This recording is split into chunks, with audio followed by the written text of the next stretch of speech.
Welcome back to Very Honest Shenanigans, guys. This is Nightmare Time, Episode 2, Part 2, Time Bastard. Woo! I got my clock here. It's nice and handy. I have a small Love one. it. I don't wear one at the moment, but that's okay. I have a whole case behind them. Watch. What you watch the watch or which the watch? This is my watch right here. It's Ah, very it big is a for wristwatch. But anyway, I'm Rod, I'm Matt. And I'm Frank. and we're here getting to more Nightmare Time, my friends. Last time you left us, we watched Forever and Always, and that was the very first time that Frank and Rod were unable to get the full. To be fair, we did get one of them. They just happened to add another one. So now that we know that we can have more than one twist ending, we're on alert. Focused on this like a laser. Our eyes are sharp, our ears are sharper, but I'm still deaf. What? What? What? This time stop. Where was it? So as always, my friends, if you haven't seen Nightmare Time before and for some reason decided to start on, but also down below there's links below to the original Nightmare Time, episode 1, part 1 and part 2, episode 2, part 1 and part 2. We also have our other reactions to those as well. I don't know why that broke me, because it was just, if you've seen Act 2 before Act 1, comment down below. Just cut the entire thing. I don't know why that broke me as much as it did. Oh my gosh.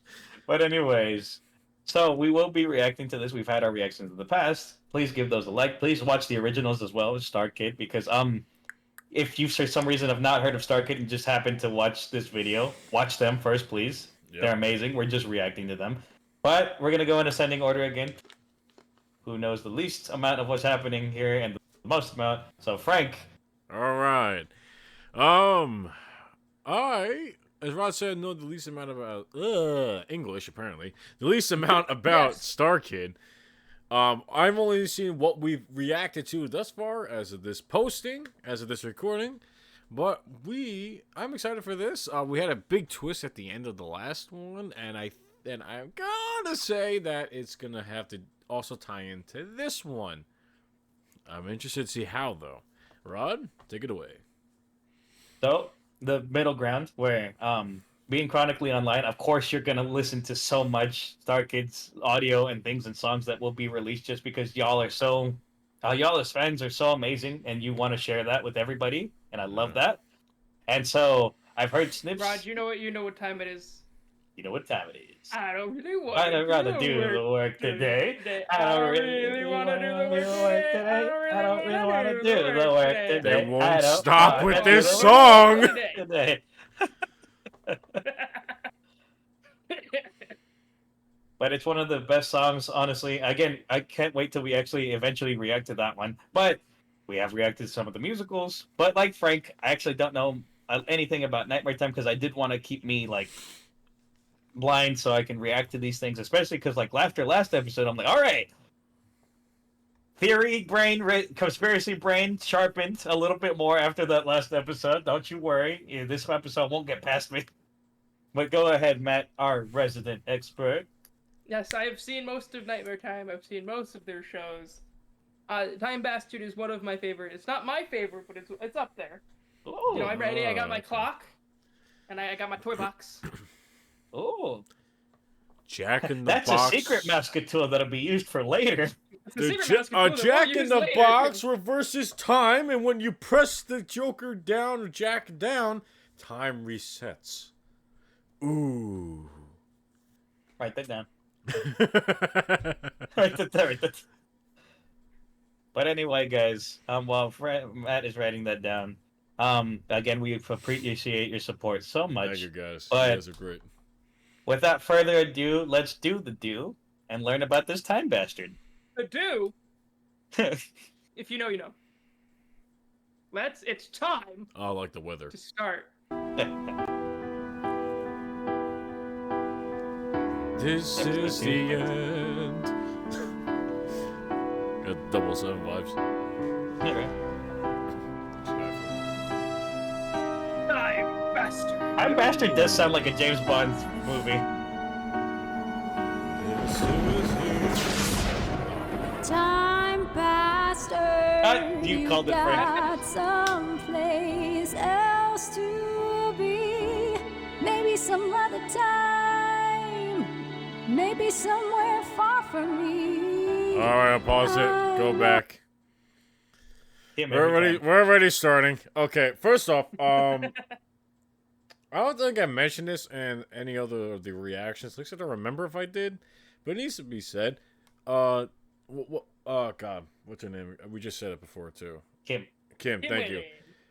You can clearly tell that Kim is trained in opera by the technique she uses and her voice, especially in our reaction to Cinderella's Castle. Like I noticed that a lot. I was just very shocked at the performance. I never said it, but yeah. So that is an entire skill set in its own right. She's very good. The reason why I had us pause and go back was there's an effect in the background where it echoes, but very quietly. So we can see if we can hear it again. Let's hear it again.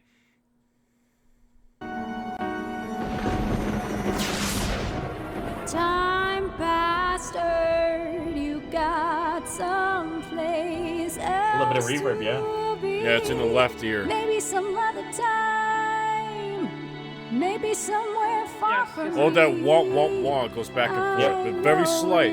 Yeah, but oscillates. Thinking of only one bastard's got no time for love. You run Nice hit. around with no regret or ounce of shame. Girl. You run around, you think you'll fix it all the same. Oh, that You're guitar. a masterful criminal, but the bastard has time to fall. Wow! Pause that. That octave drop. Super clean.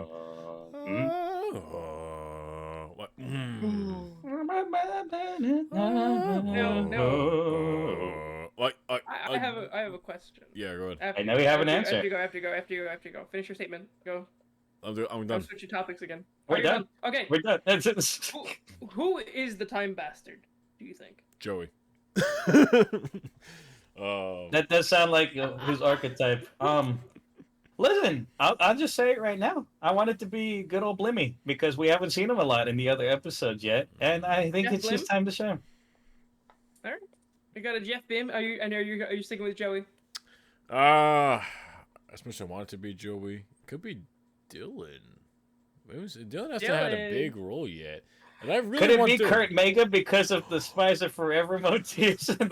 Yeah, I was really making that. I was going to make the joke. Is this a prequel to Spies Are Forever? Yeah, right. Spies Are Forever is just Kurt making in a constant time loop. Oh, that'd Spies be Are terrible. Forever from before. Spies Are Forever. Spies Are from And for before. everybody confused, yes, we've already reacted to it. We will. This will be out I'm sure after that. this will comes out after the fact. Yeah, I'm Does pretty it? sure so. Yeah. Oh, okay. Editor Rod, get rid of all of that. No, keep it in. But the bastard has time to fall. Woo!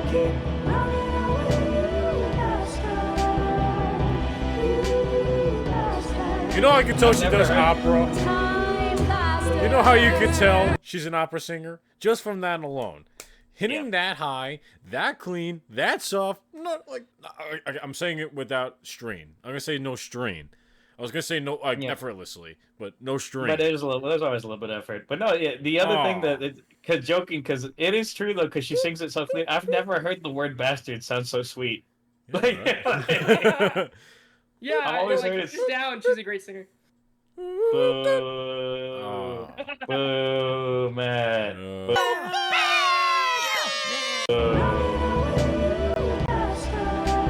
It could be mixed too, but naturally it's the song. Time bastard.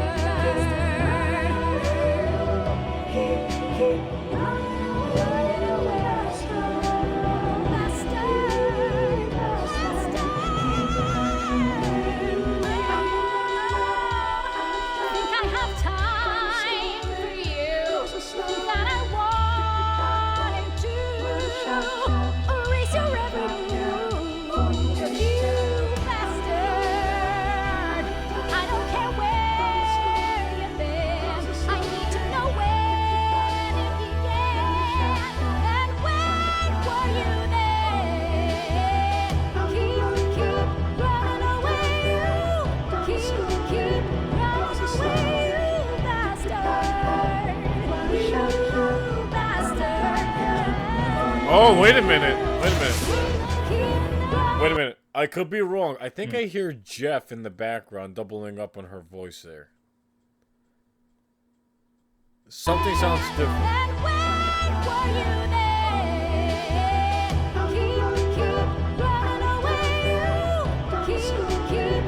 I think it is Jeff, you're right. Sounds like Jeff.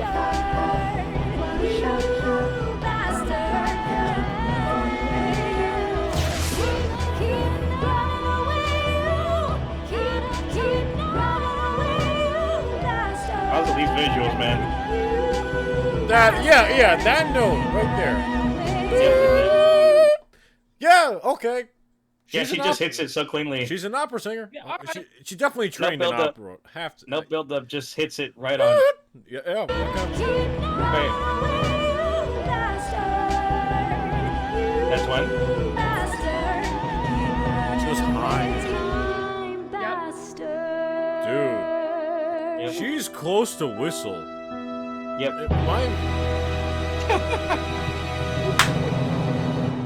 Fucking Oh yeah. It's gonna be one of these. Let's go. Hell yes. Everyone agrees. It was a lovely service. Now, the reception buzzes with the newlyweds' family, friends, loved ones, and that one gross guy from Paul's work. Paul and Emma had expressly not sent this man an invitation. They assumed some sense of shame would keep him away. After all, who would have the balls to show up to a wedding completely uninvited? Ted Spankowski, that's who. He never misses a wedding. Weddings are romantic, the perfect place to get some action. He spots a promising mark and puts on that old Spankowski charm. Damn, girl. You're looking real sexy in that getup. Weddings, huh? Nothing makes me hornier. How about the two of us sneak off and find someplace private where we can perform our own marriage of sorts? Your ring. My finger. Huh? What do you say? She stares back at him. Are you seriously trying to pick me up at my own wedding? You're such a fucking creep. I'm a fucking creep? I'm a fucking creep for Pause it thinking real that the quick. bride looks beautiful? Is this like a B story to the previous one, or is this a separate timeline? Well, it's an act 2, so it might be a B story. It's a B story, I think. Ooh, I'm a sucker for a good B story. Like literally, Phineas and Ferb is Doofenshmirtz and Perry the Platypus. There's a B story, and I always enjoyed it. It's like, I love a good B story. Yeah. B stories are where a lot of characters can shine. Yes, it is. You know what, Emma? You don't have to be so nasty, all right? You could have just said, "No, thank you, Ted," and I would have been fine. He takes his business elsewhere, only to hear, No, thank you, Ted. Come on, Charlotte! My husband's right over there, Ted. And why do you want to try on my wedding ring anyway? My debonair lines are just wasted on you, aren't they? but that's only strike 2. He's not out yet. He sleazes his way over to... Sylvia, from the top floor. You know what? You can get on top of me whenever you want. You know what I mean, cowgirl? Ow. Ugh, if my man saw you talking to me like that, he'd kick your head. Which one? I kick your head. We got a... I understood that reference. Problem which here, one? Spankowski? There Bill he is. Woodward appears and puts his arm around top floor Sylvia. She swoons. Oh, Billy. How the hell did this happen? Having struck out, Ted pouts in the corner with another sad, pathetic bachelor. I can't believe it. Everyone is getting laid tonight, but me. This wedding is bullshit. You're telling me, brother. Oh no. Professor Higgins takes a sip from his beer. Oh, You know no. what? You should play the Hatchetfield 8, man. And then it starts back to episode 1, baby. Yeah. You know what you should do if you're lonely? Get a robot. And Alexa, maybe. There's one Siri across will the room. talk to you all night. At the sound of her name, Also, showstopping Hitchens' number in the Siri background. chimes in. I'm sorry. What was that? Not now, Siri. You little vixen. Later, my dear, later. Yeah, but you can't have sex with a robot, dude. That's where you're dead wrong, bucko. With a little imagination and some elbow grease, you can have sex with anything. What did you just say? Doesn't even have to be elbow grease. Any will do. Life finds a way, my friend. Life finds a way. I don't get it, Hitch. I used to love going to weddings. Bunch of horny, jealous bridesmaids looking for love and settling for a sloppy sad bang in a cheap hotel room. It was a magical thing. Maybe when you were younger, but that well has run dry, my friend. Everyone's coupled up. And where does that leave men like us? On the sidelines, but with nothing but our regrets and our memories of the good old days. And that beat-up old house on the edge of college campus. Yep. Yeah, I remember my college. ass and shit. Things were different back then. I was different. Not the tornado of sexual charisma I am now. I was a nerd. I was even in love. Real love. With a real woman. I mean, that's how I viewed her. As a person. Not just a collection of curves and crevices. Jenny. My Jenny. The best friend I ever had. But I was a wimp. I never even told her how I felt. I remember the night I lost her for good. October 17th, 2004. I was in my apartment, trying to build up the nerve to make a move, you know, with a little liquid courage, right? Guess I had one too many and passed out. Alone. I got a letter the next day. It was from Jenny. Turns out she was in love with me too. Said she couldn't see me anymore. It was too painful. Some guy was bolder than me. Asked her to move with him to Clivesdale. Fucking Clivesdale every time.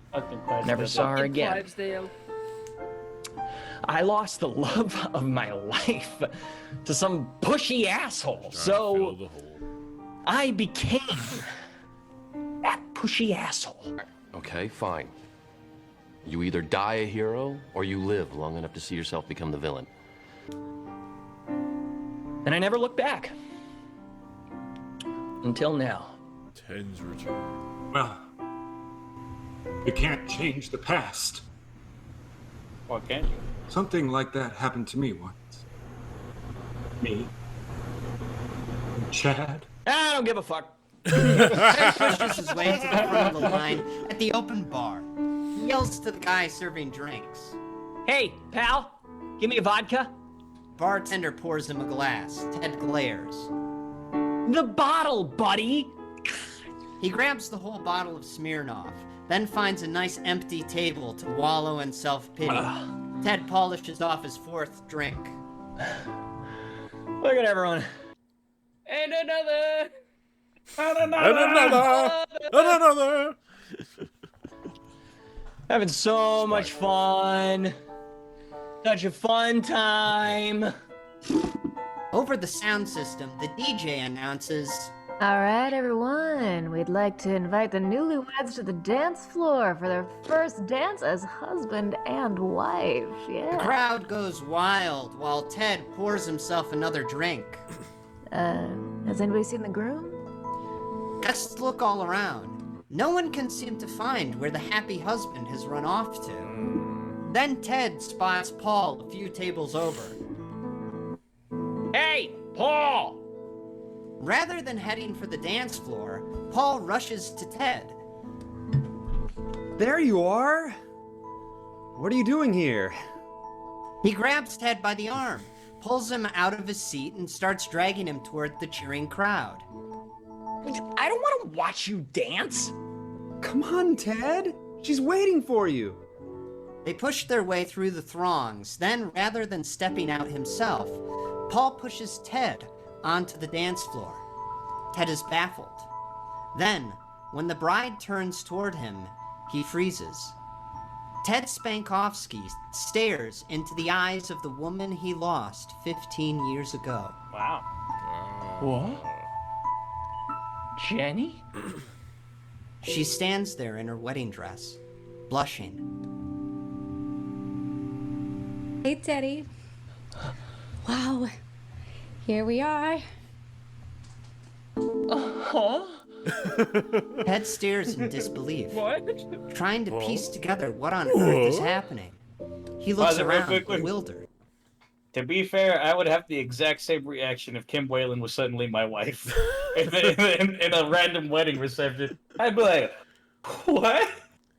You know what? I would be like, might want to put that one down for a while. I'm obviously seeing things. Beautiful things. Ted but stares still. in disbelief, trying to piece together what on earth is happening. He looks around, bewildered. As he does, he picks up on tiny inconsistencies. Had the balloons always been that color? Hadn't Paul been wearing a tuxedo? Then he notices the banner hanging on the back wall, the one that once read, "Congratulations, Paul and Emma." His eyes nearly pop out of his skull. It now reads, "Congratulations, Ted and Jenny." Hold on. The bride's... I love how expressive of an actor Joey is here. Yes. He's always Yep. been. He's very expressive. I love it. His face, like, not rubber, but his face is always, like, stretching. Also, I would like to point out a consistency in most time travel stories that this one gets right. So whenever it changed what happened in the space-time continuum, it would be instantaneous. It wouldn't be like everything slowly morphing and changing. Again, that's artistic, and sometimes that can be like really good as a metaphor for like, oh my gosh, like the time stream has changed and things are changing around. But you used to be surprised how long it takes to discuss, for the discussion of how time travel works in your show. Yep. No, I'm telling you. So that's why I was like, it would be just instantaneous if you change something. But the fact that Joey is aware of the previous changes, that means he's close to the person that changed it. So it was either Joey that changed the time stream in the future, or it was Higgins, or something of those two, because, you know, they singled them out for a reason.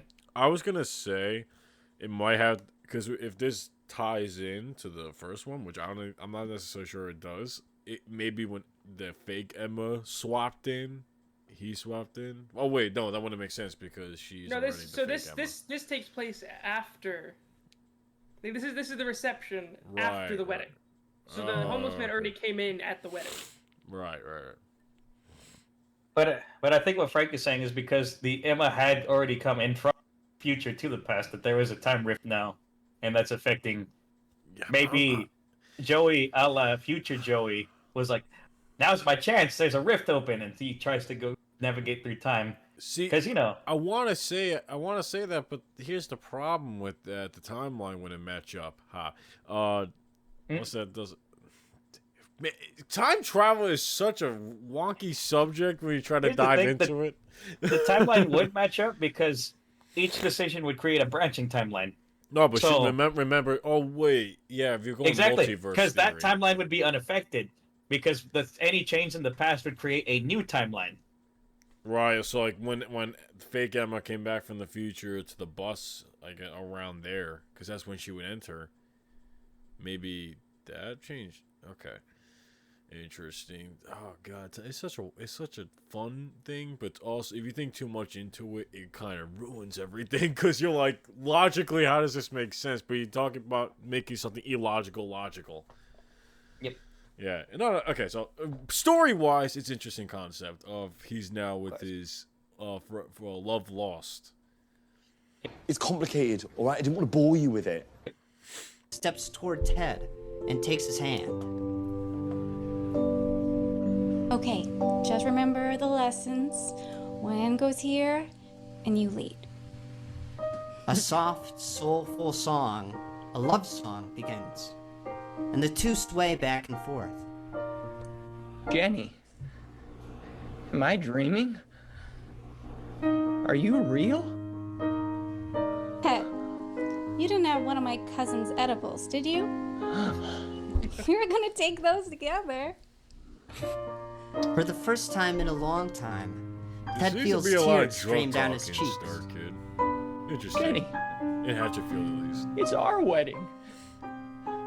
I can't believe it. You're so beautiful. I love you so much. He clings to her desperately. He feels her weight in his arms, feels her breath on his neck. This is no dream. Jenny is there with him. He stops dancing. He just stands there, holding her. Jenny. I was gonna make Okay, a Forrest Gump Ted. reference before. I'll So, Jedi. I Soon, love you, Jedi. the song ends and the crowd. What is Joey but a horny Forrest Gump?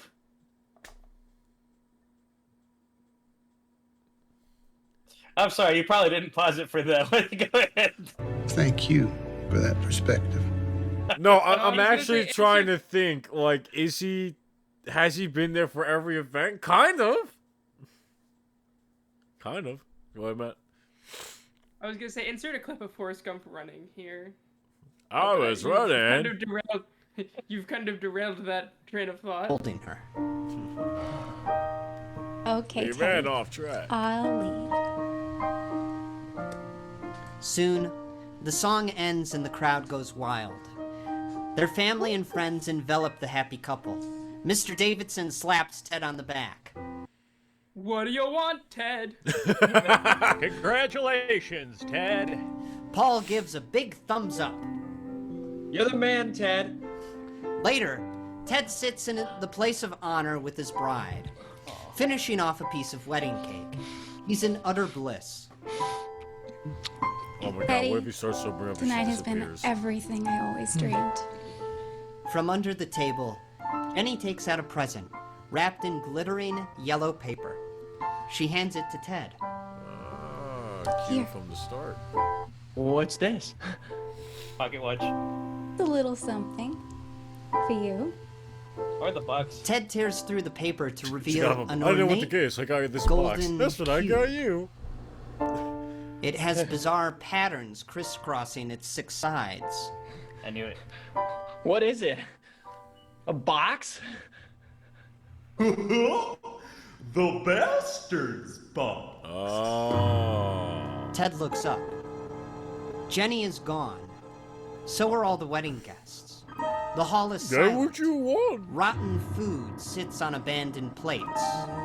The fresh roses in the centerpieces have all turned black. Standing on the dance floor is a solitary figure. It wears a baggy, furry bodysuit. It's yellow Furry. and matted, dirty, stinking. Worst of all is its head. A motionless, demented goat mask. It has glassy, evil eyes, a slack jaw with big, crooked teeth, and a flopping, wet tongue. Ted nearly falls from his seat in terror. What? The thing points to the box in Ted's hand. That's where I keep all my little toys, Teddy Bear. Toys like you.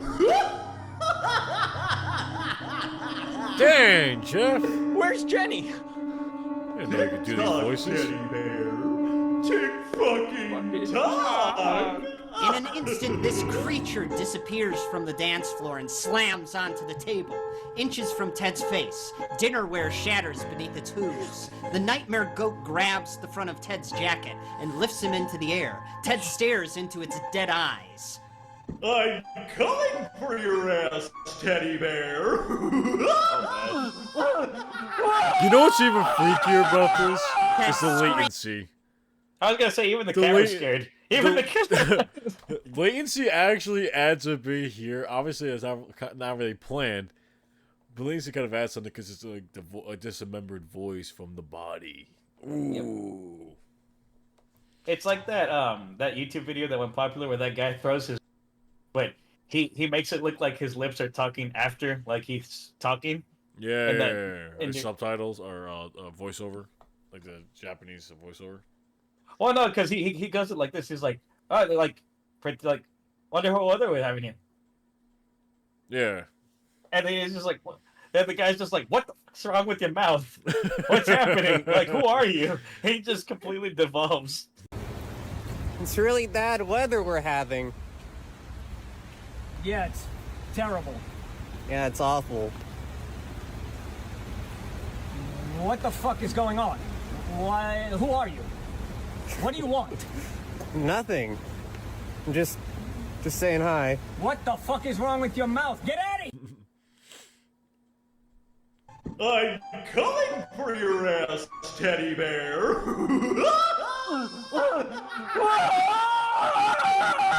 Ted screams and screams until Paul puts a hand on his shoulder. Hey, Ted. Ah, Christ. Ted whirls in his seat, spilling the cup of vodka he's holding. It soaks the front of his shirt. Would you lay off the booze, buddy? Paul? Ted looks around. The reception hall is full once more. The banner on the wall again reads, "Congratulations, Paul and Emma." What happened to Jenny, Paul? Hey, I got a favor to ask. I forgot to hand in my weekly reports on Friday. Do you think you could run back to the office and slide them under Mr. Davidson's door? I do it myself, but it's my wedding night. The gateway. I know you're not here with anybody. Oh. And you're making some people uncomfortable, including Emma. So, could you be a pal? Ted blinks up at Paul, then looks at the bottle of Smirnoff. It's nearly empty. Was it all a dream? A hallucination? Ted lurches to his feet, drunk and sad. Fine. I know when I'm not wanted. Really? That's news to me. I don't, and that's my problem. Paul takes the bottle from Ted and pats him on the shoulder. Hence why there's 3. I called you a... Oh, that's a lot of damage! I called you a car. Thanks for coming, Ted. Later, at the deserted CCRP building, Ted rummages through Paul's workstation, trying to find his weekly reports. Where are they? God, Paul, you're fucking useless. Gotta print them all out all over again. He stumbles into his office and pulls out the documents on his computer. He clicks print and leans back in his chair. Come on, stupid printer. It's just black text. Why does it take so damn long? I'm gonna be here for 85 years. That's where he ends up. 85 years in the future. Oh no, he's gonna rip Van Winkle. In a drunken stupor and an incredibly comfy chair, Ted can't seem to keep his eyes open. He drifts off into a deep, dreamless sleep. Time passes, and the world moves on as Ted Spankowski lays in his office snoring. He's ripped back to waking life by his phone's blaring alarm. He blinks, the alarm on the completely piano. disoriented by his Yeah. surroundings. It's his office, but in his current state, he fails to notice the hanging cobwebs or the thick layers of dust. The previous night returns to him piece by piece. Yep, he ripped Van Winkle. He slept to the future. Right. I fell asleep. Ah, shit. Whoa, it is Monday. Stupid Monday meetings, right? He lumbers to the door, turns the latch, but finds it won't open.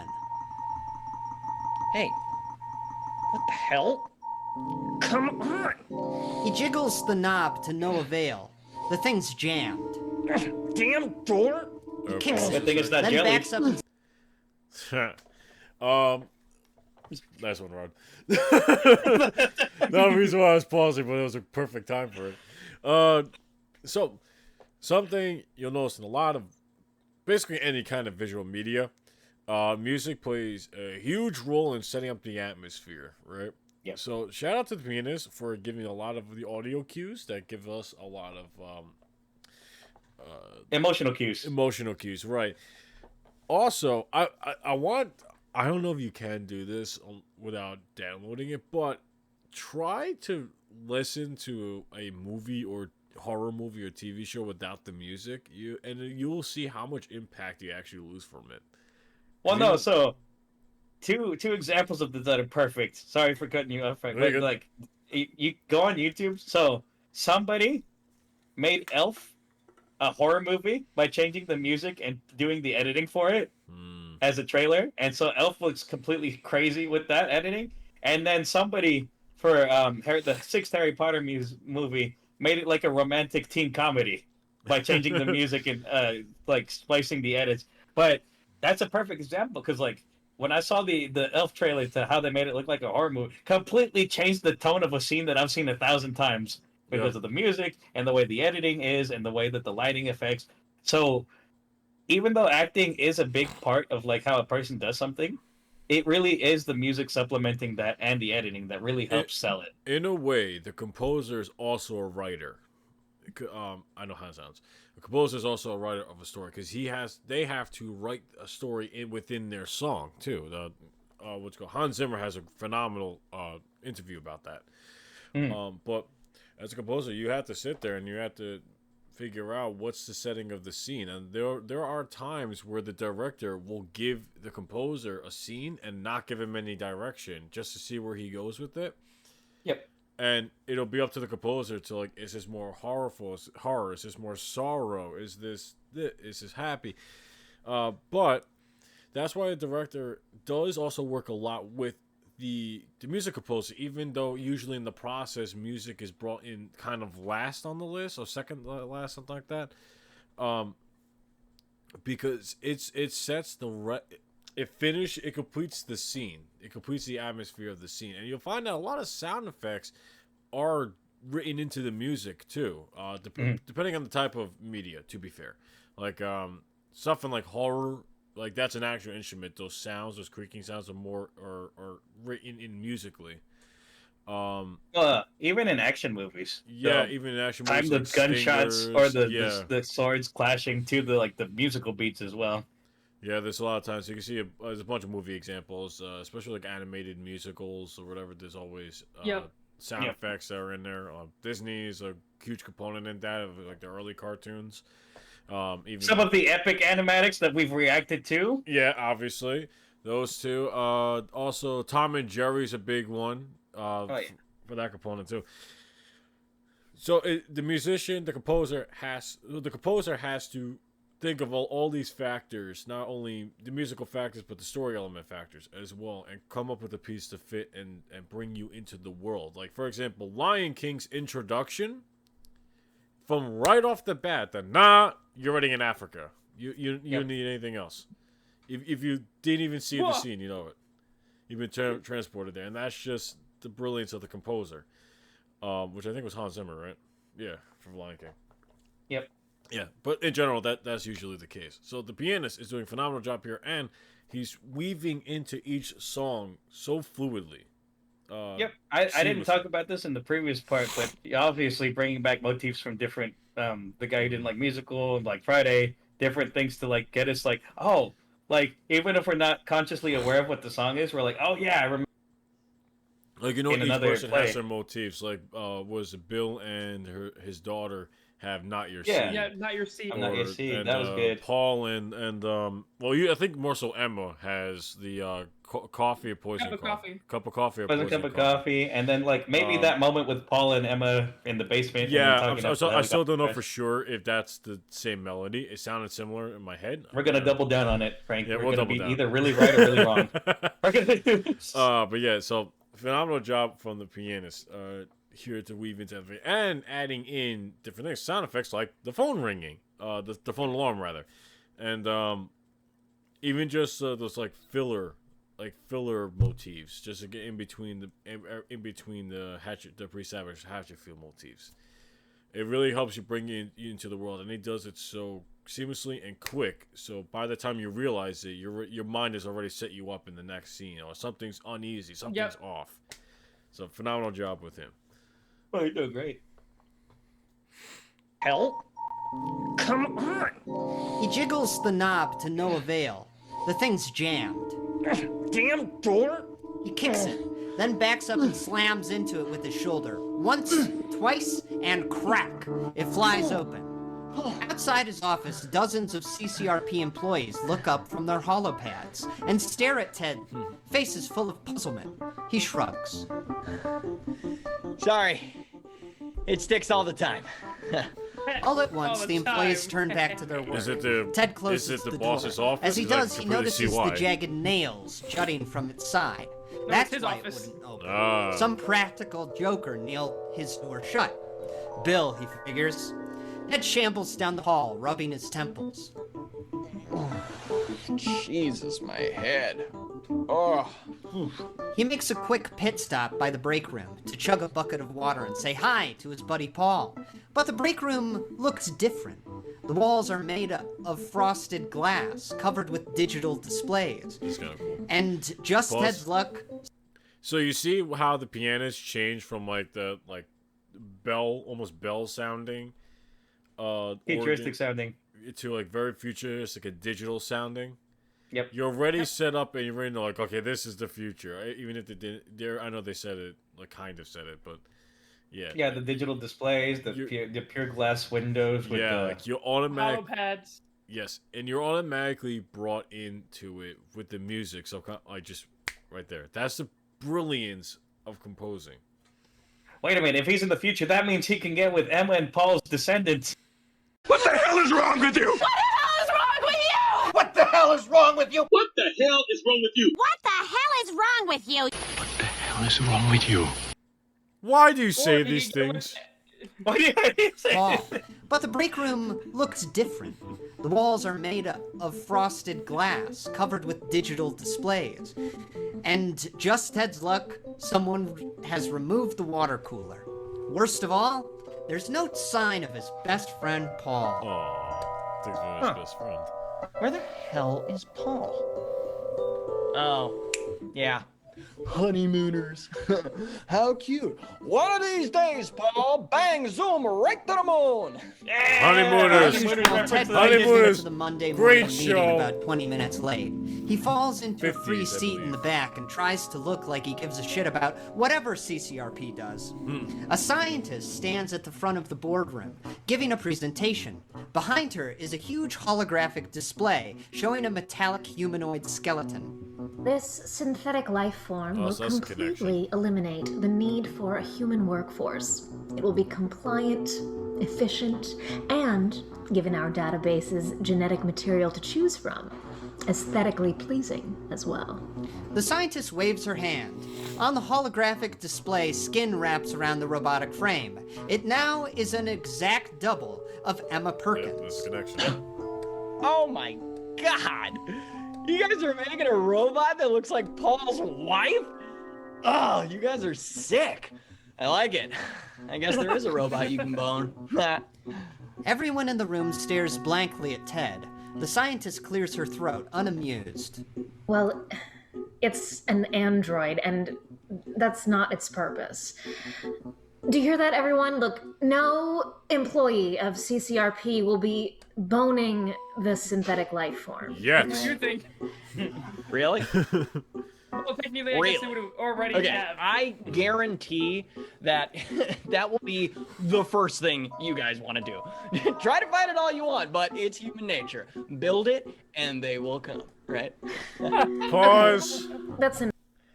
Don't use subtitles. Because Be they the spoke it first that thing way. you guys want to do. Well, that's the way Try he to meant fight it. it all you want, I know but you- it's I human know. nature. Build it, and they will come, right? Pause it real quick. Okay. You got onto me for making that joke about him wanting to get with Emma and Paul's descendants, and then he says something like this. I'm just saying, that's his thought process. That's his modus operandi. We know how he thinks, but it's just like, God. That Come will on, be man. the first thing Don't you do guys that, want to do. Try to fight it all you want, but it's human nature. Build it, and they will come, right? Okay, that's enough. Who even are you? What department are you from? Tech support. One of the other employees stands. No, I run the technical department and I've never seen this guy before in my life. But how did you get into the building? Scan his implant. 2 workers grab Ted and slam him against the conference table. Hey, careful, dudes! I'm hungover as hell. You're gonna make me Ralph. They take out a small device and touch it to the back of Ted's neck. It makes a long beep, and they stare at the readout, confused. Huh. What is it? Must be a malfunction. It's saying this man has, no implant. It's impossible. Call security. Hey, don't roughhouse me, alright? I'm serious about Ralphing. The scientist takes out another machine, jabs it into Ted's back, and zap! A surge of electricity knocks him unconscious. Sometime later, miles beneath the Earth's surface, deep in the bowels of CCRP's Sector 19 headquarters, an urgent code black data transmission slides across a hollow screen. Something like surprise glints in the robotic eye of an enormous cyborg. Not surprise exactly. After all, he knew this day would come. Shout out to Jeff for putting out the tinfoil costume here to get into character. What are you talking about? That's a cyborg. Oh, yeah. That's a cyborg. It's a real cyborg. Do you see the finished graphing his skin yet? That's not Jeff Blim. That's Cyborg Blim, alright? Okay, gosh, okay. Get it right. Question was always, when? The man-machine looks down to his steel hand. A compartment in its palm opens to reveal the locket. For the first time in years, his reconstructed heart stirs with human emotion. The long wait is finally over. Back in the tech department, Ted sits in a sterile white holding room. Behind a two-way mirror, CCRP scientists scurry about, studying readouts and poring over reams of genetic data. The doors behind them slide open, and the room goes silent. Clank, clank, clank. Metal footsteps echo. A steel hand clenches into a fist. A robotic eye glows red. The head scientist gulps and looks up at... Executive Kilgore. The chrome-plated giant stomps toward the two-way mirror. The scientist follows, explaining... We performed a complete genetic analysis, cross-referenced it with the company database. This is going to sound unbelievable, but this man is Fyodor Spankovsky, an employee that vanished without a trace 85 years ago. Did we ever hear his last name before this? Yes. Okay, before this episode. Yes. Oh, we have. Okay, gotcha. But you finally got the joke, right? Yeah, okay. I might have missed it because I don't think I had subtitles when we did first hear it. Okay, makes a lot more sense now. I'm okay now, I get it. Go ahead. Unbelievable, but this man is Fyodor Spankovsky, an employee that vanished without a trace 85 years ago. Now, here's where it gets very interesting. In 2019, this man's office was located directly above Laboratory C8, where CCRP scientists were conducting an experiment in time manipulation. A successful experiment, it would seem. We're still performing some tests. Right now, it's safest to keep this man in isolation. For all we know, sir, he could completely be radioactive. Your tests are over, Doctor. I've waited long enough. It's time I had a word with Mr. Spankovsky. I love that voice. In his containment chamber, Ted reaches for a pitcher of brown liquid on the table and pours himself a cup. He takes a sip, then spits it out. Hey, this coffee tastes like shit. A nearby guard looks at him, confused. What's coffee? I don't want to live in that future. And Executive Kilgore stomps inside. Me too. 100%. In a world without coffee, less stress, everyone would be calmer. I would be happier. Amen. Me too. Amen. Let's go. The guard bows nervously and hurries from the room. Are the accommodations to your liking, Mr. Spankovsky? Ted stares at the mechanical monstrosity. What are you supposed to be? I am Executive Andrew Kilgore, Alright, hold on one second. Manager-in-Chief of... Sorry, I know we're getting into the lore here. One thing that would have made this really, really interesting, or for me, if somebody had a power drill in the background and started going every time he's like walking to get that real mechanical sound. That would be so fun. Or just clangs or anything like random. Yeah. I could see that. That would be good. Like that's also, you can definitely do that. I mean, put obviously, a red contact lens on the mechanical side, because the red glowing eye. Put a red contact lens. But I know it's 2020. They probably weren't able to like special order anything. Yeah, that's why that's what I'm saying. Like maybe if they one of them had like a power tool, so preferably a drill to get that real whine effect. Yep. That would have been. Yeah, it would have been worked. I think it would have worked well here, man. All right, I'll help you guys out with sound design. Like you need the help. Are you gonna go get your power drill right now? No. I was just moving myself around. No, go get the power drill. It's fine. We'll wait. Okay, one sec. You know the drill. You know the drill. So the one that I have might not be this desired sound effect because it's a newer DeWalt, and I love these, by the way. It's my favorite brand, but it has a different clank to it. It's not something I would put in futuristic, but we could try it. Why not? All right, here you go, Frank. Ready? Yeah, there we go. A nearby guard looks at him, confused. What's coffee? The door opens, and Executive Kilgore stomps inside. The guard bows nervously and hurries from the room. Are the accommodations to your liking, Mr. Spenkovsky? Ted stares at the mechanical monstrosity. What are you supposed to be? I am Executive Andrew Kilgore, Manager-in-Chief of Sector 19.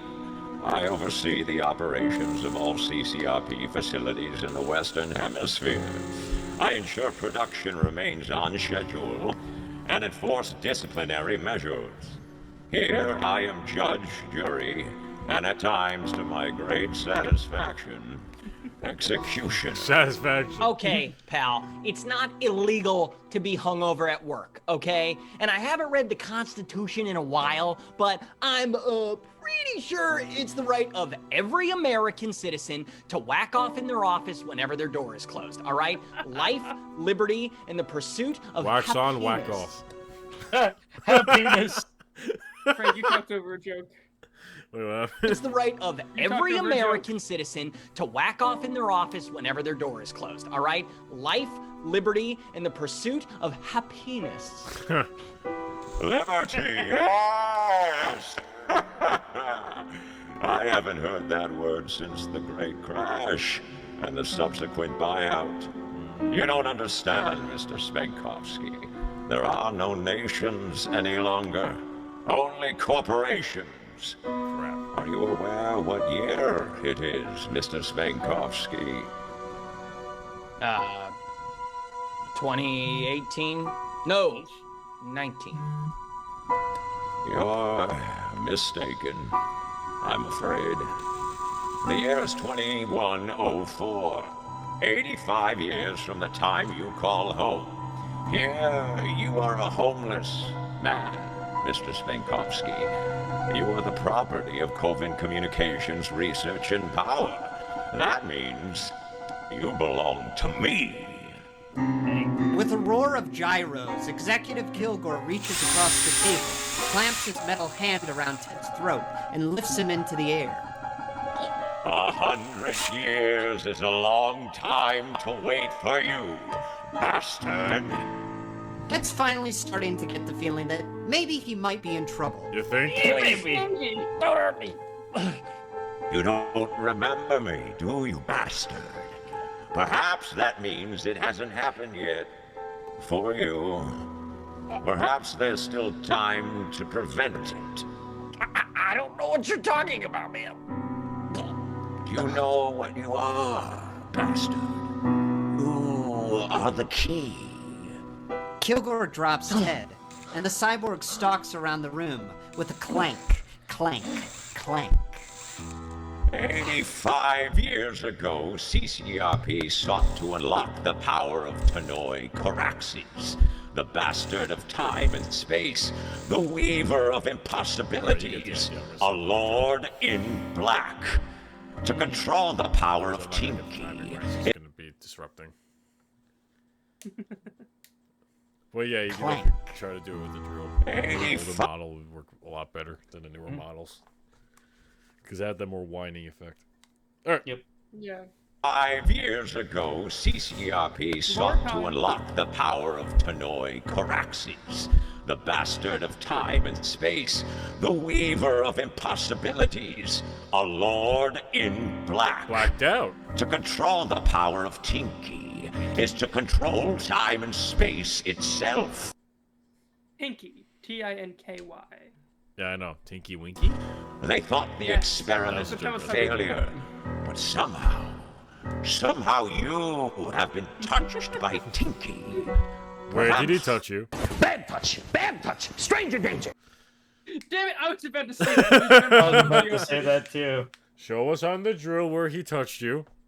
The temporal rift opened in your office. You have been aborted from the flow of time. You have become a time bastard. Also, and somewhere in your genetic code. I don't know if it's his pronunciation of stuff, but you hear like a thump, like some kind of thump or puff into the microphone to simulate sound steps. I think someone's hitting the microphone to make the sound of steps. Yep. Yeah, kind of like that, except the drill not slamming onto your foot. All right. Of time, you have become a time bastard, and somewhere in your genetic code is the secret to your power. Kilgore holds up his robotic hand. Its finger splits apart to reveal a hellish assortment of surgical scalpels, razor-sharp blades, and whirling drills. I will unravel that secret as I dismantle your DNA, strand by strand. You will suffer as I have suffered. Now, you shall remember me, bastard. No! Ted grabs a chair and hurls it at Executive Kilgore. The chair's leg knocks loose a tube from Kilgore's rebreather. Oxygen spews from the wriggling piping as the cyborg falls to his knees, gasping. From the door, 3 guards rush inside. Ted grabs the container of brown liquid. He splashes the first guard in the face with it, smashes the pitcher over another's head, and kicks the last one in the balls. He bolts up. No, the baby maker. Now we can hit those extra high notes. Out the door. A guard races to Kilgore and reconnects the loose tube. He's a wily one. Uncle Wiley. Is that where this came from? Intruder alert. Intruder alert. The alarm blares. Ted races through the halls of CCRP, running for his life. Shit. At every workstation, the CCRP employees open their desks and reach for their laser pistols, plasma rifles, and disintegrators. Ted reaches the end of a hall, rounds a corner, and comes face to face with 50 CCRP employees, armed to the teeth. Just imagine turning the corner and seeing That's more than 50 10. people. That is more than 10. It's less than 100 though. Yeah, oh yeah. I'm trying to think what they could have. Nah, because he's busy with the music, so I was thinking if like it'd be cool to do like the power up wine sound for the plasma pistols. They use a synth for that, I'm pretty sure, and they pitch it up. So like, but you got the keyboardist already doing too much. You're trying to give this man more work to do. Wow. He can do it. I believe in him. He's better than Way I to be a am. match, dude. No, I just picturing a lot of. I would have so much fun trying to come up with sound in the background for this if this was a thing. Like, you know, like if it was something we did, I would so 100% try to do the sound effects for it. Have someone else do the music. That'd be so. And disintegrate.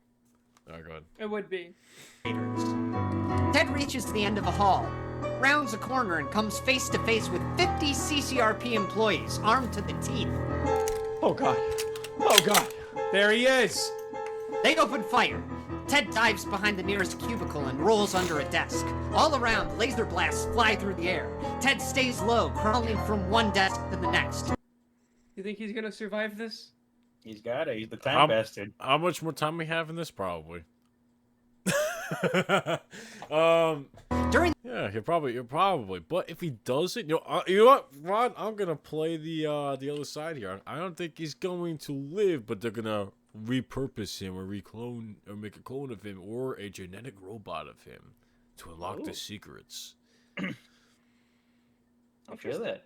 In the shootout, the horde of murderous workers lose track of Ted. They scatter in every direction. Ted leaps from his hiding spot and slams directly into the guard he kicked in the balls. Not again! The guard grins and removes a device from his pocket.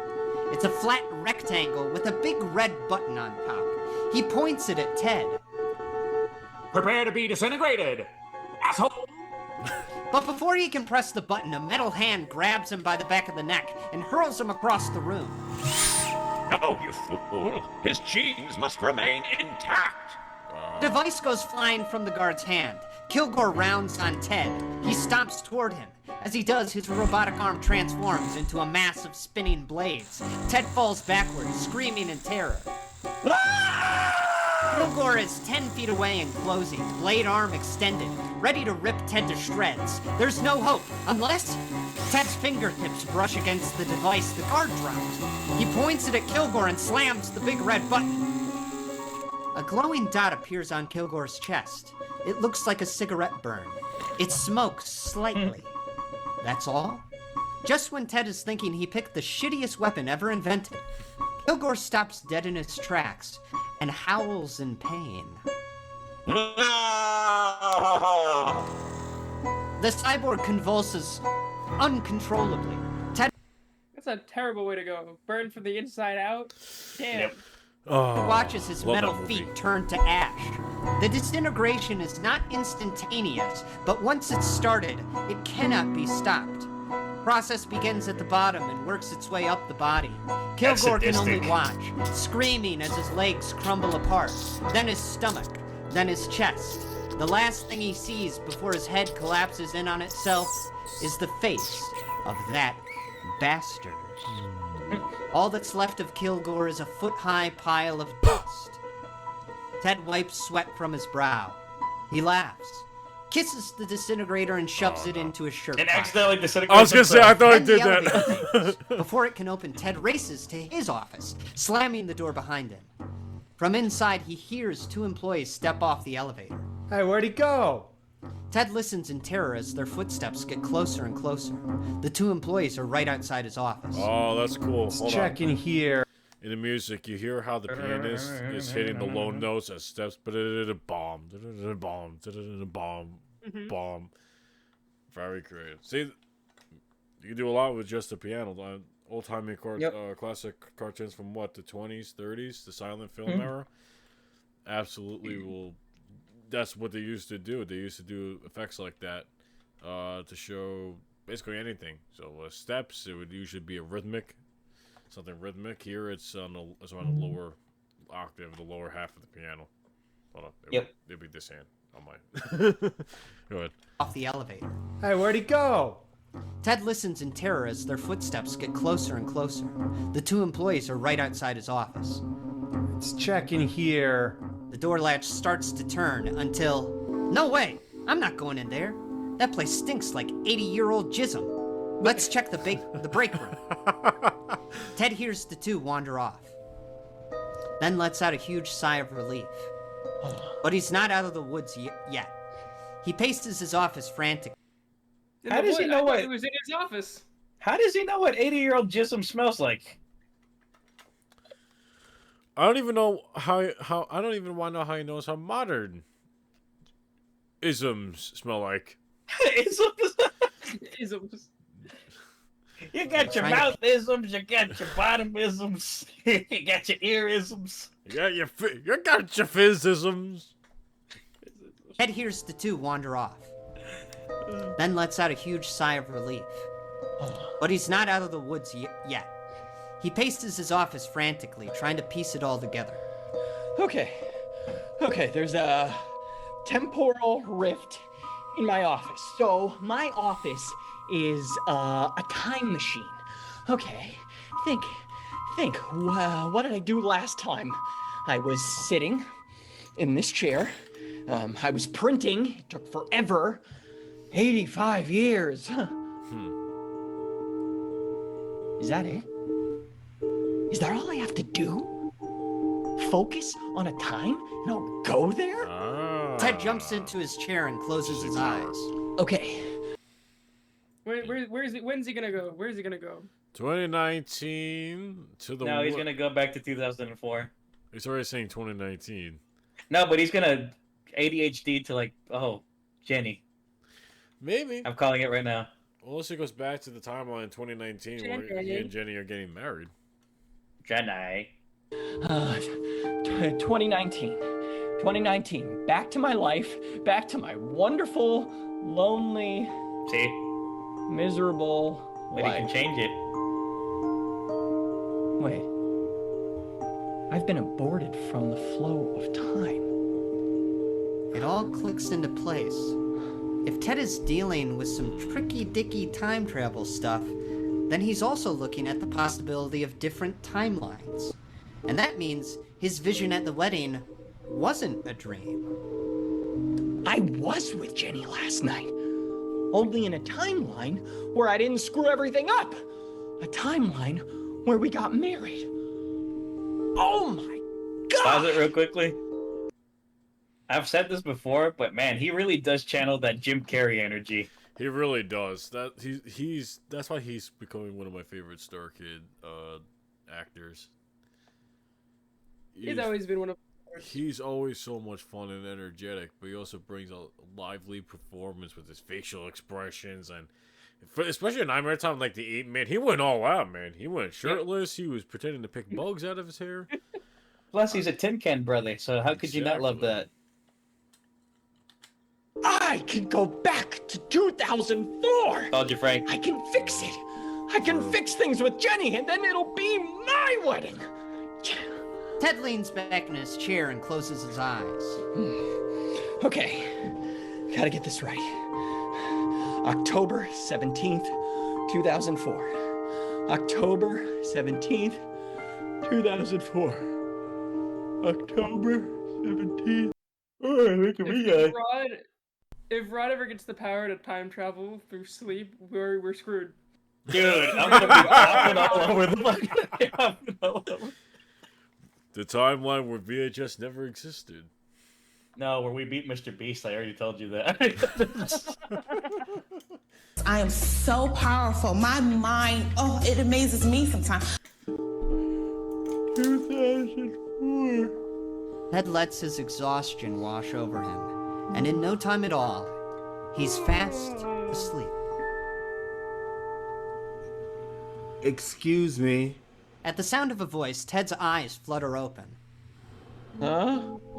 A mild-mannered man in a dress shirt and a tie stands at the door. What are you doing in my office? What day is it? October 17th.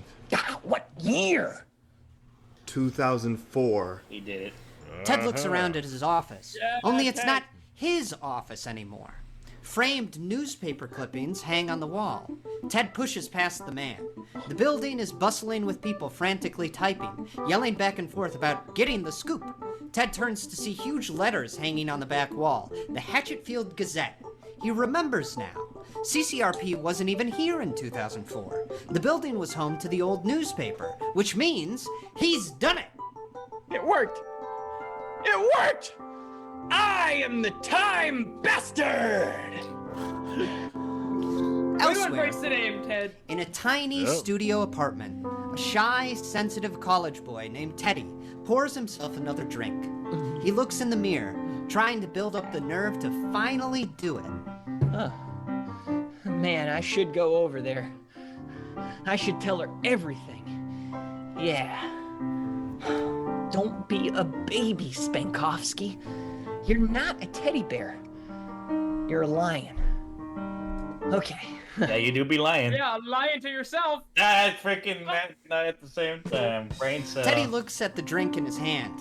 Then he asks his reflection. Am I too drunk? Or not drunk enough? And another. What do you think, pal? Teddy watches as another image of himself steps into view. This mustached Ted answers, I think I'm not gonna let you fuck this up. Teddy blinks at his double stupidly. Okay. There's a few things he could go with here. One theory is that if you kill a past self, your current self doesn't exist. So that would be an interesting twist. He takes care of himself. And maybe that's how he got into the quote-unquote aborted by time. Or well, no, I think he's gonna try and incapacitate his past self and pretend to be his past self. Well, I don't know. It's Teddy. So is he thinking that smartly? He is, because he wouldn't. I don't think he'd kill himself. Like even like the stupidest person would be like, "I'm not gonna kill myself." I don't know. It's possible. He could kill him by accident. That is something that could happen. True, because he's yet to meet somebody, right? Has to meet the cyborg in alternate time or the Andrew Kilgore. Yeah, Kilgore.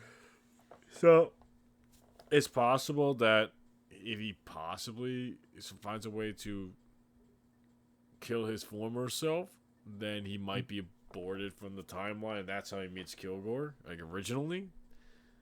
It's possible. That's my theory. The Lord in Black. Do you have a theory? No, that's my thing. So like, so he's gonna try and fix it. It will fix it, but he won't be able to return back to that timeline because that Ted will have.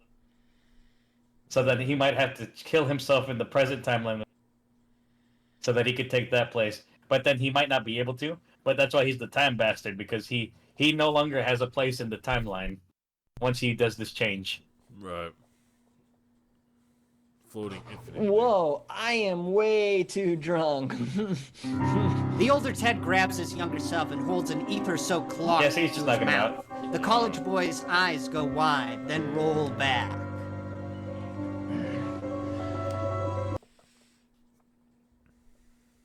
If I had a nickel for every time Joey Richter played a character who knocked someone else out with ether, I'd have 2 nickels, which is strange. Which isn't a lot, but it's crazy. It's happened twice. It happened twice. Stand aside, little boy. Let the Casanova of Coven Communications research and power take it from here.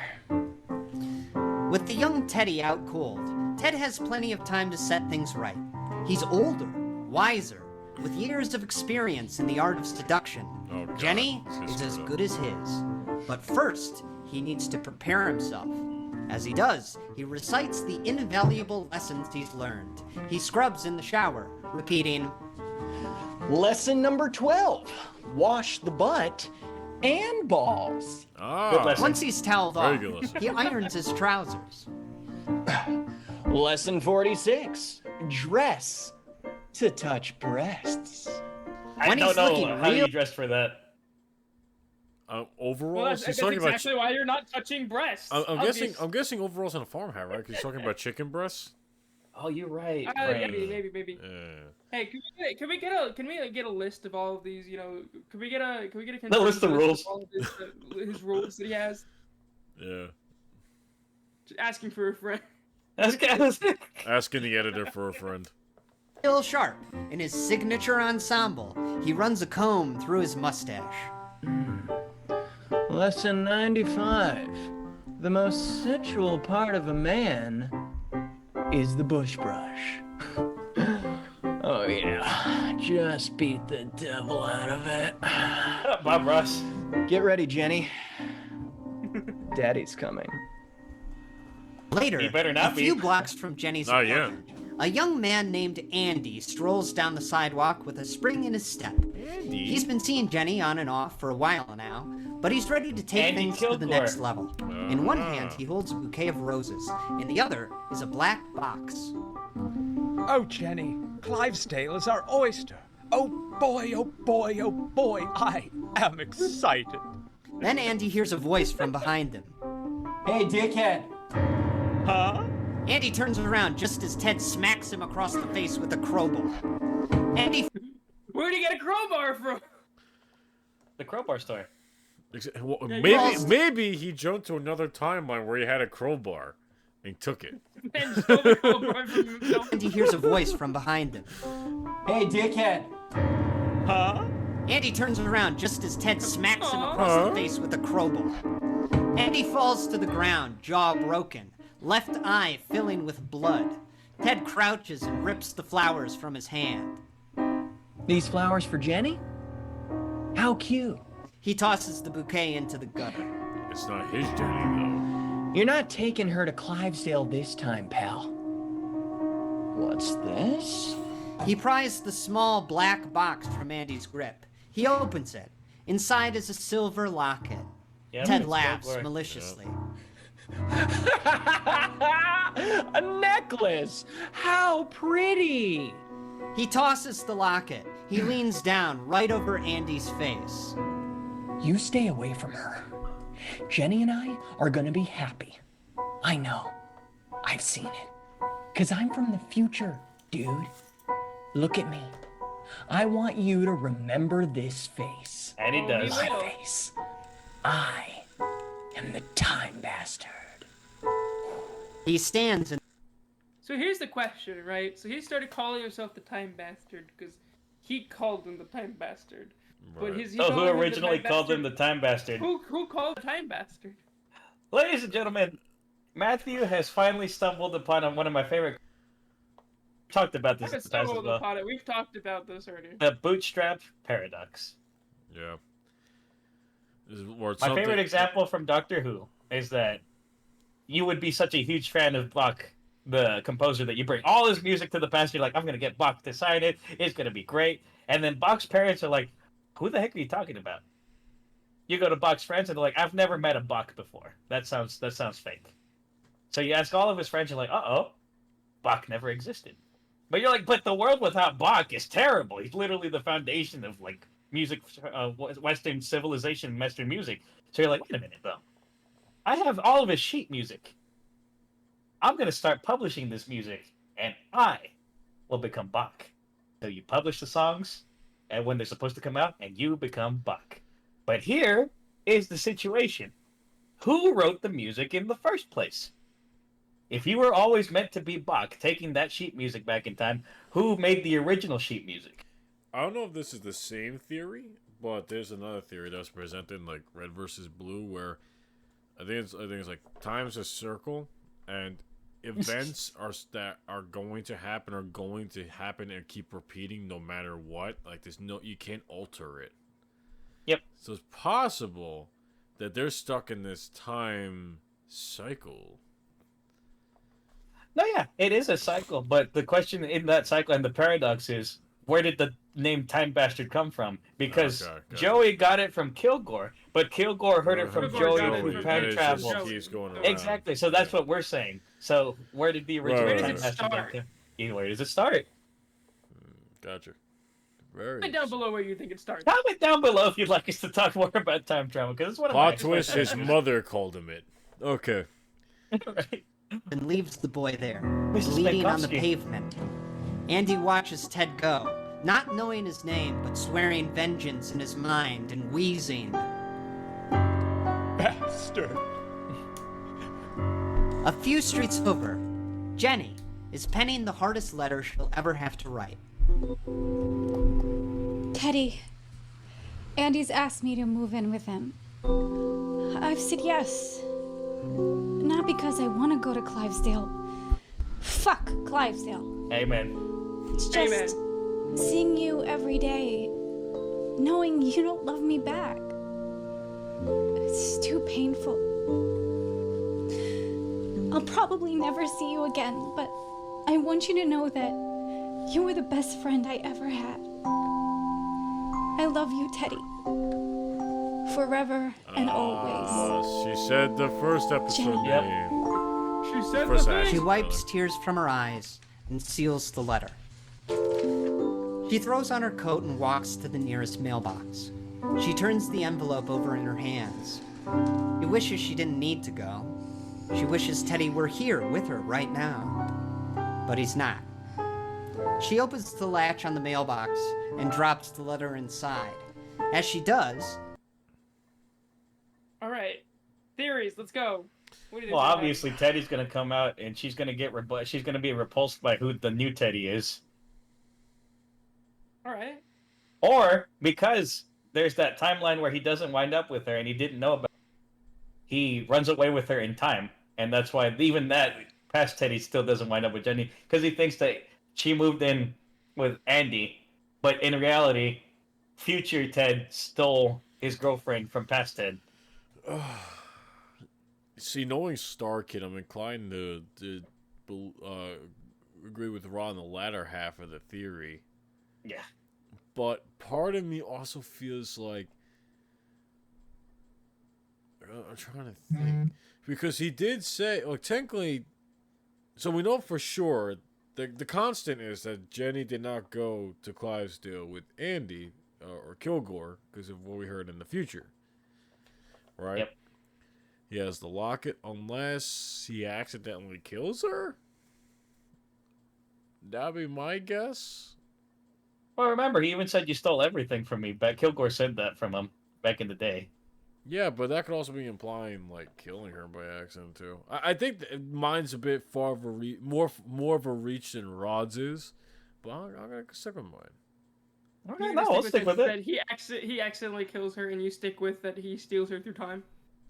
Yep, or that he gets rebuffed and then Jenny does her own thing. Either or. Like, I could see either one. Jenny! Jenny! Teddy? Ted comes running down the street. When he reaches her, he leans on the mailbox, catching his breath. Hey, babe. Hey yourself. Babe? Is that a mustache? It's called a bush brush. It's the most sensual part of a man. You'll find out why. Listen, Teddy, I just sent you a letter, but it's cowardly. Maybe I should just tell you how I feel. He puts a finger to her lips. You don't have to say anything. You can tell me all about it. With your body. What? Ted, you're acting different. You bet your ass, which I love, by the way. I always wanted to say that. Okay, why are you talking like such a horny bastard? Yeah, Matt. Because that's what I am. That's what I became for you. You chose the pushy asshole, so I became the pushy asshole. That's what you want, right? No. I don't know what's happening right now, but you're not acting like the guy I'm in love with. Yeah. Don't break breathing. First part of She backs away, a blush forming on her face. She was so rattled, she actually let it slip. The L word. Sorry. We're both acting weird right now. I gotta go. No! I lost you once. I'm never gonna let you go again. He grabs her wrist. Please, Ted. She pulls free and pushes him. Her hand bumps something in his shirt pocket. There's a small click, a flash, and Jenny's eyes go wide. She lets out a small whimper. Ted looks down to see the glowing dot on Jenny's chest. No, you were right. Oh, okay. Okay. It's smoking. There's a hole in his shirt pocket from where the beam burned through. Frank, that's You crazy. forgot it was We there. both called it together. The disintegrator. Jenny must have You hit it. reminded my mind And it hit her. powerful together. So I remember the first time I watched this, and I remember the part where he pocketed the disintegrator, and I'm like, he's gonna die accidentally. I know it. There's no reason that he has this in his pocket right now. Something's happening. Yeah. Someone's dead. I also forgot about the disintegrator. Yeah, if I had remembered that, I would have been more on board with. Because I was like, he is an idiot enough to either kill himself or kill. Yeah. Good job, Frank. We've only had one episode stop us. We're back on the wheel, baby. We're back on the car. We're back. No, this damn thing! He takes the device from his pocket and smashes it on the ground. Jenny looks at him, terror in her eyes. Teddy. The only girl Ted's ever loved falls into his arms as she starts to disintegrate. Teddy. It hurts. Up, man. The process begins I at don't her feel so feet. good, Mr. Stark. They turn to dust. Yeah. Then I her don't feel legs so good, Mr. Krabs. and her waist. Tears stream from her eyes. I'm scared. Teddy. Please, no. No, no, no, no, no, no, no, no, no, no, no. She's now just ahead, staring into his eyes. Her last words. Teddy. Then her head crumbles too. Damn. Shit. And the love of Ted Spankovsky's life is nothing more than a pile of ash on Ash to dust. Then she becomes the godmother. Yep. The lore continues. Cinderella's castle takes place in Hatchetfield. In the future of Hatchetfield, where it goes back to a medieval society. It's just all Exactly. Hatchetfield. her head crumbles too. Trail to And the love Hatchetfield. of Ted Spankovsky's life is nothing more Yeah, Hatchetfield, Oregon, obviously. than a pile We of made that ash joke too. That's on the just great. pavement. Jenny. Jenny!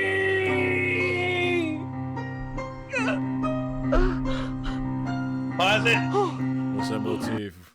If I had a nickel for every time a character that wasn't too intelligent lost the love of his life named Jenny, I'd have 2 nickels. Which is weird. It doesn't a lot, but it's weird that it's happened twice. It's okay. I can fix this. I have a time machine. This is fine. I meant to do that. I'm the time bastard. I can fix anything. He lost You his. can't meddle in events that you've already meddled in. Well, it depends what time travel rules we're talking here. True. It could be a Because very. you can create multiple timelines with each. So, there is that. So, the 2 time travel ones that I like, that I really like, are. I'll use 2 different movie examples as well. There's the time travel events that happen in like kind of like Endgame and like the Avengers movies, where each choice that they makes a branching timeline where they have to now live on that branch timeline and they can all coexist at once. Right. The other one that I really like is if you guys have seen Harry Potter Episode 3, The Prisoner of Azkaban, all the events that happened already happened because the person had time traveled in the past to make those events happen. Yep. And what I love about that Yeah, well, movie is that's because what this one seems to be. Because that's what I'm saying. So like, but we don't know what the rules are quite yet, because you could change it. He could change it even more, but then it would create another timeline. Or it would be like, oh, everything that would have happened had yeah, happened. I think, but like based on what we've seen so far, I think that the stuff like it's predetermined what's gonna happen. Like if once something happens, he can't really go back to fix it unless it was already stated that he went back and fixed it, right? And who knows? We Maybe haven't it is. seen that as a case. Hear me I don't know, out. maybe. Maybe Jenny is the anchor in his timeline life. Like all of his timelines. She's the anchor, and now that he's killed her, he can't use his power anymore. Maybe. So he's stuck in 2004. Mm-hmm. Wait, that wouldn't be the worst thing. 30 minutes later. At least you know to get rid of like you Also- know the crash is coming in 2008. Also, Yeah, right. I wonder how many times his line has been used. Which line? The The bush line, rush? the line they're about to say. No, come on. 30 say minutes it, later, say Ted it, busts Frank. the back. I'm not gonna say it. They're about to say it. No, say the line. Come on. Do you not have captions on? No, I do. I just want you to say it. 30 minutes later, Ted bursts through the back door. Later, Ted busts through the back door of the Hatchetfield Gazette building. there He we go. rushes up to his office. Well, what one day will be his office. He sits behind the desk and closes his eyes. Okay, take 2. I just gotta go back, 4 hours. I'll meet myself here, kick my own ass, and stop myself from fucking it up with Jenny. Yeah. Yeah. Okay, this is easy. I'm good at this. 4 hours ago. 4 hours ago. 4 hours ago. Dang, I get Ted sleepy every time forces he his time heartbeat travels. to slow, and with some effort, he sleeps. Well, hi there, Joey. Excuse me? Ted's awoken by a familiar voice. Again, the mild-mannered man stands at the door. What are you doing in my office? Again. Uh-oh. Wait. Again? Outside, the morning sun shines over Hatchetfield. On October 18th, 2004. He couldn't do it. The man turns to his colleague. Did I call it again? Hey, that guy's back in my office. Can we get security up here? No. No. I did everything right. I sat at the desk. I concentrated on the time. Why didn't it work? It should be 4 hours ago. My office is supposed to be a time machine. We're too far back. Not yet, teddy bear. The rift hasn't opened yet. He's The goat costume thing, the lord in black named Tinky, now stands in the doorway. Winky, winky. Not yet? What do you mean, not yet? Oh, you use that pea-sized brain, Ted. The experiment happens in 2019, Einstein. That's not for another 15 years. That's why he works the there. timeline that he killed his girlfriend. And that's why he I works went back there. too far. My office isn't a time machine yet. It was a one-way ticket, you dumb fuck. No! I can't be stuck here!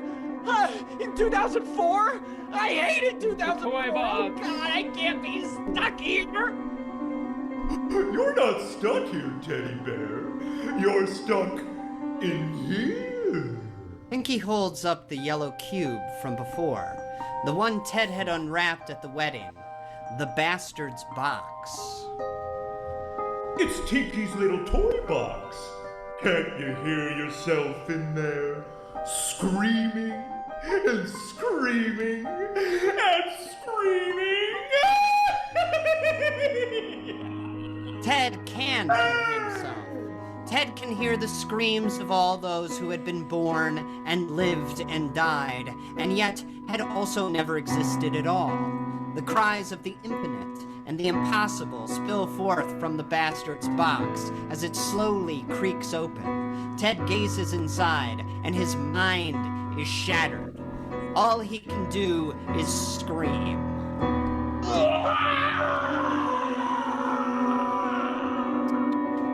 No one else at the Hatchetfield Gazette sees Tinky. All they know is that a strange man who broke into the building 2 days in a row started having some kind of a fit. A security guard escorts Ted from the building. And stay out! Ted stands outside, shivering. After his peek into the box, his mind will never be the same. He's the homeless man. He is broken, shattered. He speaks with a thick, awkward voice. Don't leave me out here. It's cold out here. It's so cold. He looks to a pile of trash. There's a few pieces of clothing sitting on top. A cold. Yeah. Everything that was supposed to happen happened. A hat. Oh, that's better. He pulls on the black beanie and the beige coat. Now I just gotta find a home. 15 years pass. Ted has caught back up to the year 2019. Unfortunately, he never found that home. In fact, the now 50-year-old Ted is simply known around town as the homeless man. He spends his days Hell of a begging for Lord drop, change dude. on the streets. Alright. Spare change for the homeless? Or spare change for the homeless? So Ted has been interacting with himself this entire time in every timeline. Yeah. That's way okay. To be fair, I think he's interacting with Turn himself around. before the timeline too. Hey. A couple walks by, hand in hand. They avoid eye contact and try to rush past. Sorry, we don't have anything. Paul? It is. It's Paul. They were best friends once. And Ted recognizes the woman Paul's with as well. That's the fucking robot they were gonna make. That's how he knew I it. gotta warn him. Yep. I gotta warn Paul. Days later, Yeah, at Paul Paul 23. and the imposter Emma's wedding, I homeless told Ted you it was bursts a B through the story doors, for the yelling, events happening. All of Liar! this. What? I said you are a fucking liar. You think I don't know? You think I don't remember? I've seen the plan. You aren't Emma Perkins. Tom gets up and takes his arm. All right, pal, that's enough. Get off me! Where are you taking me? That's not Emma Perkins! That's not Emma! Spare change for the homeless? That's not Emma! Bring it back. Tom escorts the homeless man out. The younger Ted watches them go. What a loser. A week later, the homeless man sits alone in an alley, And he gets killed sipping by from Emma a bottle of and whiskey. Paul. Yeah. Fuck Paul. Then, in a flash of yellow light, he's not alone. Huh? What are you doing here? I told you I don't want to see you anymore. Tinky stands in the alley staring down at him. Tick-tock, teddy bear. Your time's almost up. Oh, I want a You'll Tinky be plush. in the bastard's box real soon. Ted covers his eyes with his hands. No! No!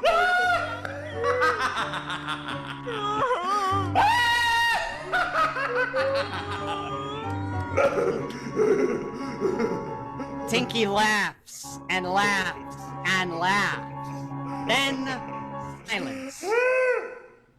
Slowly, Ted removes his hands from his eyes. Tinky is gone.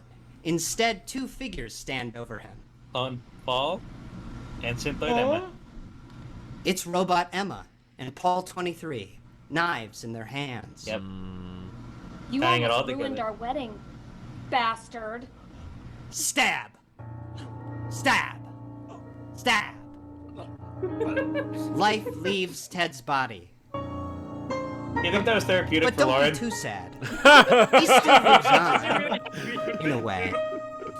After his physical death, Ted Spankowski finds himself trapped in the twisting, impossible maze that is the bastard's box. For him, Nightmare Time has only just begun.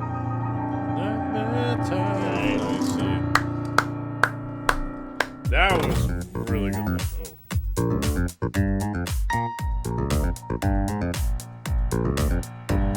He likes to nibble around in your pocket. If there's an apocalypse, he'll survive it. I like the echo with the panic. Oh, he's your guy if you ever need one. He's pocket-sized if you ever see one. He's at a meteoric rise. Peanuts the Hatcherfield pocket squirrel. Oh, I love Peanuts the Hatcherfield pocket squirrel. Peanuts the Hatcherfield pocket squirrel. He climbs up and then he climbs down. Oh, he's your pal when you go on adventures. He's your boot on the ground when you're looking for treasure. Aren't you glad you found Peanuts the Hatcherfield pocket squirrel? Does he talk? Does he talk? Does he talk? Does he talk? Do you want him to? I don't know. Does he talk? Does he talk? Does he talk? What does he say? I don't know. He fell into a townie's arms. The town was charmed by him. See, I do a time-bastard video filmed by Kurt Manga and Kim Willis because he buys stuff. Yeah. This just in. Peanuts, the Hatchetfield pocket squirrel, is talking. He's a sentient being. What do we do now? Where do we go from here? What is the next step? Is there a god? Peanuts, the Hatchetfield pocket squirrel. He likes to leave poops in your shoes. Oh, he's your guy if you ever need one. He's pocket size if you ever see one. He's at a meteoric way historic rise. Peanuts, the Hatchetfield pocket squirrel. Amen. Very nice. Ooh. Okay. All right, Frank first. All right. This is probably so far my favorite Hatchetfield story. Nightmare Time story, rather. Yeah. This is honestly a ton of fun. A big lore drop. With Ted's history of the being the homeless man. Yeah. Yep. I just love that idea of that maze because it's also in a bunch of mythologies, specifically like Norse and Greek have it. The Impossible Maze. I forgot what it's called in the myths. There's a word for it. I don't know, but anyway. Oh, labyrinth. Labyrinth. Yeah. Yep. Because of the Minotaur in Greek mythology. Yes. Okay. So the beginning song was we commented on the beginning song. That was really good. The ending song is a lot of fun. Musically, great cues with the pianist. The story, yeah, for me, it's just the story is a really good one because at first it's kind of like a mind. It really is. Kind of like a mind fuck. Did kind of guess part of it, but it still didn't take away from it at all. So that's really fun. Well, I mean, they in the beginning, when he's talking about what happened in the past, he literally tells you what's going to happen at the end of the story. Right. Except for the part of him accidentally killing her. Well, that's what I meant. But the idea of him being knocked out is like, you know he's going to get knocked out. He says it's because he got drunk. Yeah. But I guess that's what younger Ted thought because he was seeing double, right? Yeah, he thought he was seeing double. He wasn't understanding the situation. I always love like wacky time travel adventures or stories and such. Yep. Specifically ones these like horror themed. I got into a bunch of those. What do you call them? Like, not really, I guess radio dramas. But it's like a YouTube version of them, and I forgot what the actual audio dramas. Yeah. Audio dramas. Yeah. Yeah. Love those. Go ahead, Rod. What do you think? What'd you think? Nah, dude. Okay, so I mentioned earlier that time travel and time travel discussion is my niches, my hyper. So this episode was right up my alley. Not just it was a B plot because I knew it was already episode or the first part of the episode, but man, that lore drop that Ted was the homeless man. Because I remember reading earlier in a comment that one of you accidentally said something horrible about the homeless man that becomes like, you know, relevant, and I was like, that comment always stuck with me in one of our videos. So now that I get it. Oh my god, that was great. But again, time travel can get really sloppy with the rules, so I'm very happy they stuck with the rules that they have. Especially stay consistent. I've always had my nitpick about this. Just because it's a time travel machine doesn't mean it also travels through space. Because I've seen many movies where it's like, oh, I'm in my bedroom, but all of a sudden I'm in Washington, D.C. I'm in 1912 Oregon, right? Yeah, and I'm like, no, because you have to make it move as well. That's why, like, in Back to the Future, they made it a DeLorean, because you could still drive it, but you're still in Hill Valley in that point in space, but you're in a different time. Because if you want to get really scientific with it, the Earth is rotating and moving. Like, actually, the whole universe is shifting over slowly through the years. So, technically speaking, if you were to time travel back, you could end up in empty space, depending on how far you travel back. Because that's what people are saying, that because everything's moving forward and because the tachyons move forward, time travel backwards is impossible. But if you were to create a wormhole from this point in time, you could travel anywhere to the future, but you could only go back to when the wormhole first opened. Hence, why I loved when they said, "Oh, the time travel experiments haven't started yet, so you had a one-way ticket to 2004. It's not going to be open until 2019. And I was like, so brilliant, so depressing. Yeah, I agree with Frank. This is one of my favorites. Probably my favorite one. This is still one of my favorites.